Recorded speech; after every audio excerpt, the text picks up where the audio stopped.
My,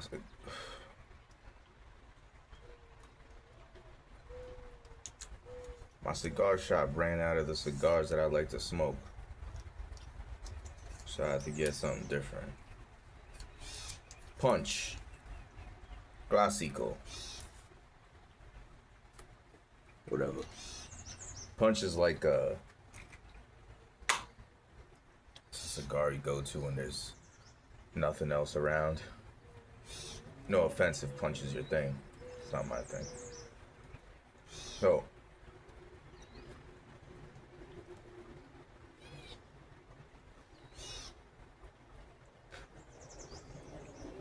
you truly, in this life, have to think you're the shit. Like, you're the fucking one. Everything revolves around you. Now, do I say that to say that you need to be an egotistical maniac? No. But you do need to have a certain kind of gusto, a certain kind of bravado in this life. You ever notice how a lot of society, religion, school, a lot of shit, media, tries to downplay the individual, tries to downplay your own abilities that are born out of yourself. They're always trying to sell you something. They're always trying to tell you that you can reach the next level of being if you get this thing, or if you do that thing, or if you say this thing, or if you dress this way, or if you act this way, or if you follow this person. Then you can reach the next level of being. Right? And then we go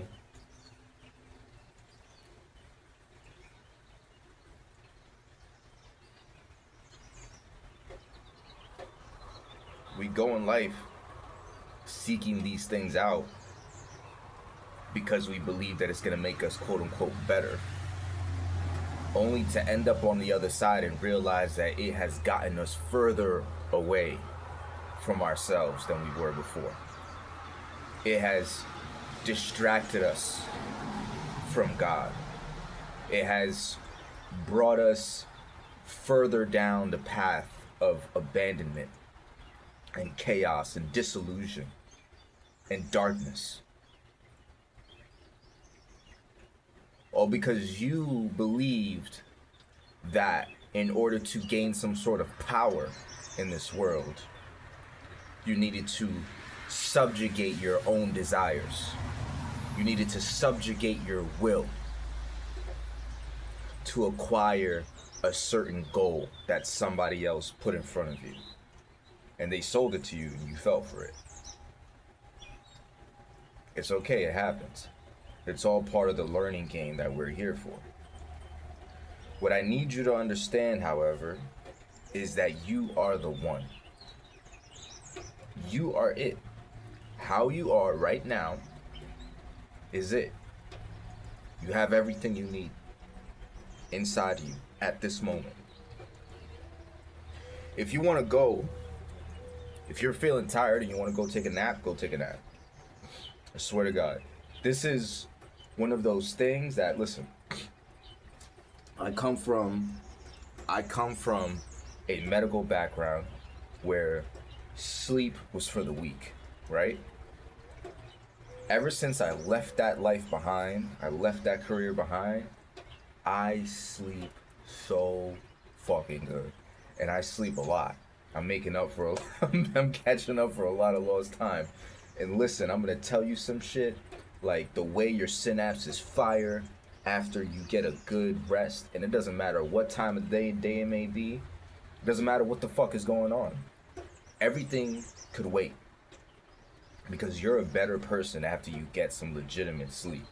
After you get a good night's rest, or even just a nice solid power nap in the middle of the day, you are just better. You're more effective. You're more efficient. You're more here. You're more present. You're more aware. Right? So this goes back to like a quantity versus quality thing. Do you want to live more life, or do you want to live a high quality life? I like to live a high quality life, so sleep is important. Now listen.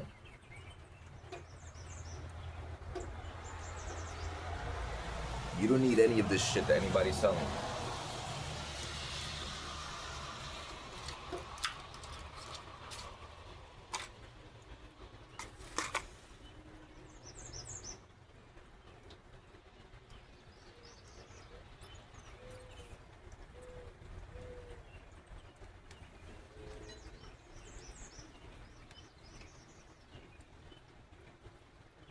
I had this thought earlier today.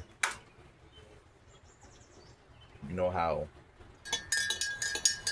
Christ came to us and told us to be like him.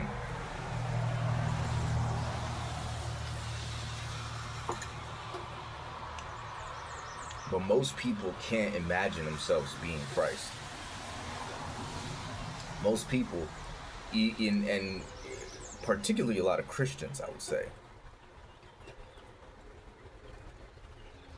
they can't imagine themselves being Christ. They can't imagine themselves being that. And I think that's funny.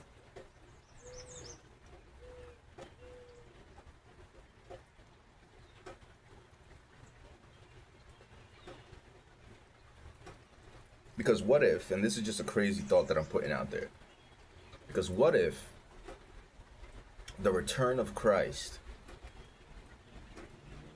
was the return of Christ in the consciousness and the bodies of hundreds of thousands of people all around the world? What if there are a bunch of Christ-like figures that suddenly started to appear all around the globe? But you see, in order for that to happen, you need to believe that you are the one. Because if you don't, then how are you going to be the chosen son of God?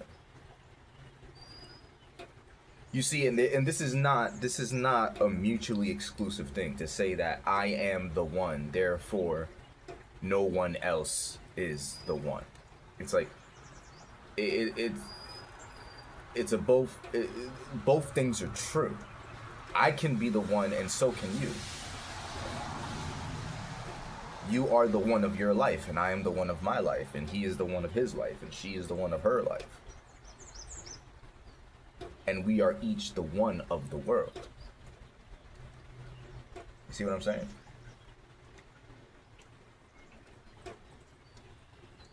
I just think, demoralization, the crippling of self-esteem,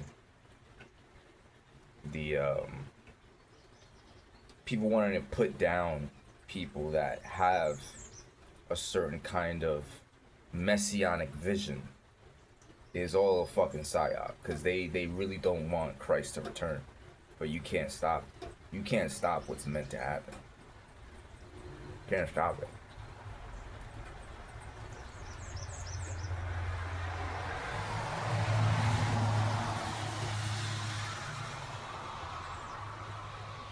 And I'm really starting to believe that. I'm really starting to believe that, like, the return of Christ is not going to be just one man.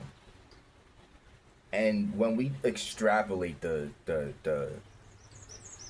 phenomenon of Christ, and we take it outside of the Christian dogma, what you need to realize is that Christ was an enlightened being,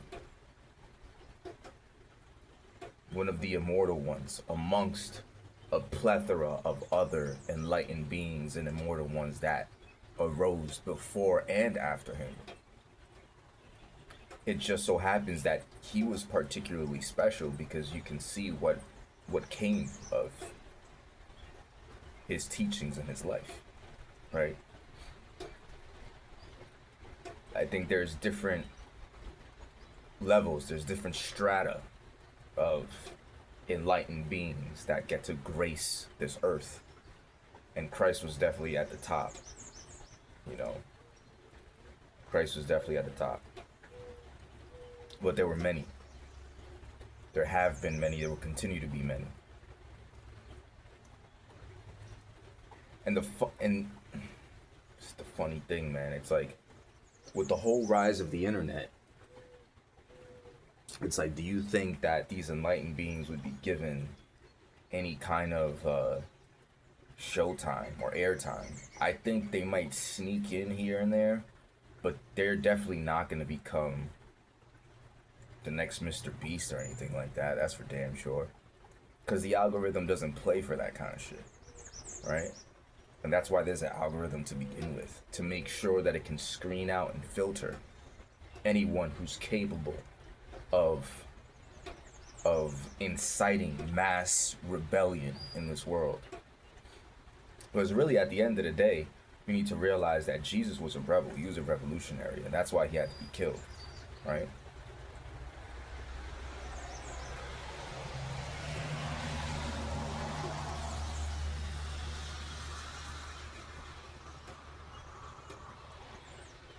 Anybody who talks this rebel talk needs to be exterminated. It's like, who the fuck do you think you are? You know? Who the fuck do you think you are? Telling people that they need to be free.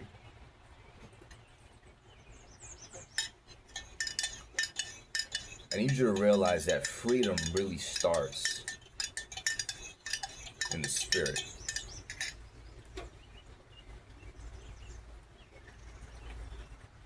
You know, I think a lot of people, especially young people, get, again, like caught up in these pendulums of, you know, social movements and protesting and I don't know, being vegetarian or just like all types of shit.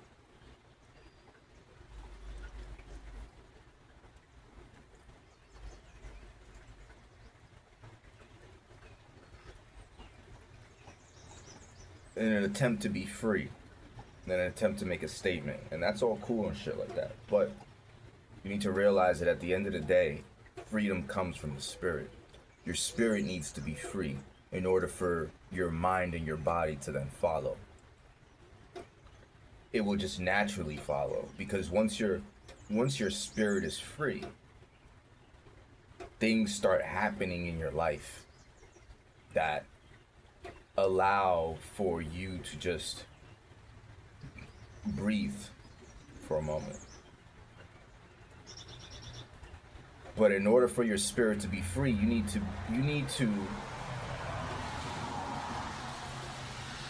be willing to be called crazy. You need to be willing to be embarrassed. You need to be willing to be cringe. You need to be willing to be isolated. You need to be willing, you know, to be that clown that people fucking throw tomatoes at. You have to.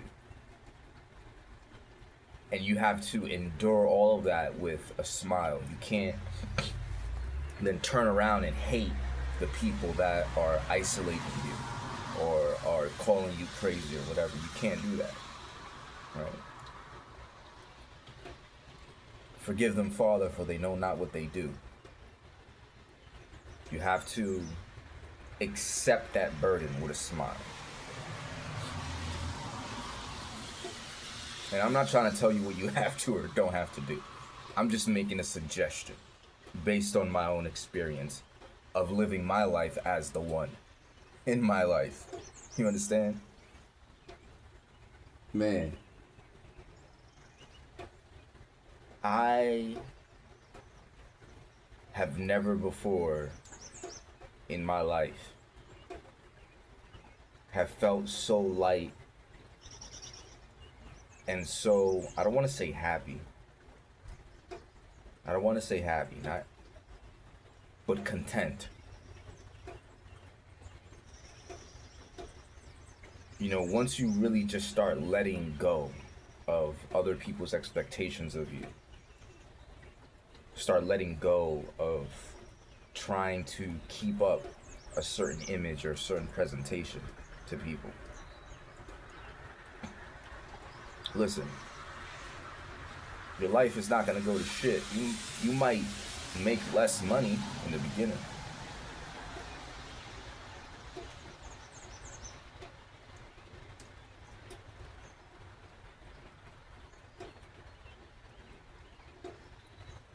might have to struggle a little bit, but there's beauty in the struggle. There's beauty in the struggle, because if there wasn't beauty in the struggle, then God wouldn't give us the opportunity to struggle. God gave us the opportunity to struggle to show us that there's beauty in it, to show us that there's beauty in the good, the bad, and the ugly. You just have to embrace it. Once you embrace it, it's nothing. It's nothing. It's a piece of cake. It's like whatever. And you get to really experience the joy of that beauty.